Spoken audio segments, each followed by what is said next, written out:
Welcome to today's Masonic Minute. Today's episode will actually be split into 27 parts. The first part, this part, will describe the landmarks, their origin and history. The second part will actually list the 25 landmarks, and the subsequent parts will give additional information on each of the landmarks. I hope you enjoyed today's lesson on the Masonic landmarks. Masonic landmarks are a set of principles that many Freemasons claim to be both ancient and unchangeable precepts of Masonry. Issues of the regularity of a Freemasonic lodge, Grand Lodge, or Grand Orient are judged in context of the landmarks. Because each Grand Lodge is self-governing, with no single body exercising authority over the whole of Freemasonry, the interpretations of these principles can and do vary, leading to controversies of recognition. Different Masonic jurisdictions have different landmarks. According to Percy Jantz, the Masonic term landmark has biblical origins.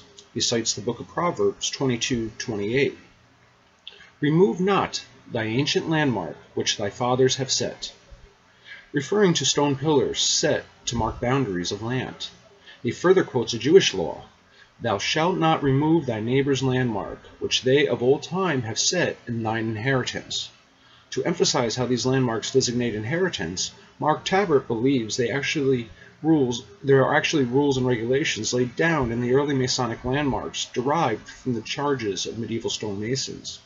According to the general regulations published by the Premier Grand Lodge of England in 1723, every annual Grand Lodge has an inherent power and authority to make new regulations or to alter these for the benefits of this ancient fraternity, provided that always that the old landmarks be carefully preserved.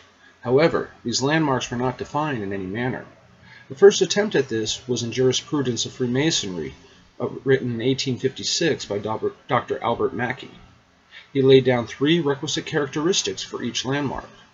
The first, notional immemorial antiquity. The second, universality. The third, absolute irrevocability. He claimed that there were 25 landmarks in all, and they could not be changed. However, subsequent writers have differed greatly as regards what they would consider the landmarks to be. In 1863, George Oliver published The Freemason's Treasury, in which he listed 40 landmarks. In the last century, several American Grand Lodges attempted to enumerate the landmarks, ranging from West Virginia and New Jersey to Nevada and Kentucky. Joseph Fort Newton, in The Builders, written in 1914, offers a simple definition of landmarks as follows: the fatherhood of God, the brotherhood of man, the moral law, the golden rule, and the hope of life everlasting. Roscoe Pound subscribed to 6 landmarks. The first, belief in a supreme being. The second, belief in the immortality of the soul. Third, a book of sacred law as an indispensable part of the furniture or furnishings of the lodge. 4. The legend of the third degree. 5. The secrets of Freemasonry, the modes of recognition, and the symbolic ritual of the lodge. And 6. That a Mason be a man free-born and of lawful age. In the 1950s, the Commission on Information for Recognition of the Conference of Grand Masters of Masons in North America upheld 3 ancient landmarks. 1. Monotheism, an unalterable and continuing belief in God. 2.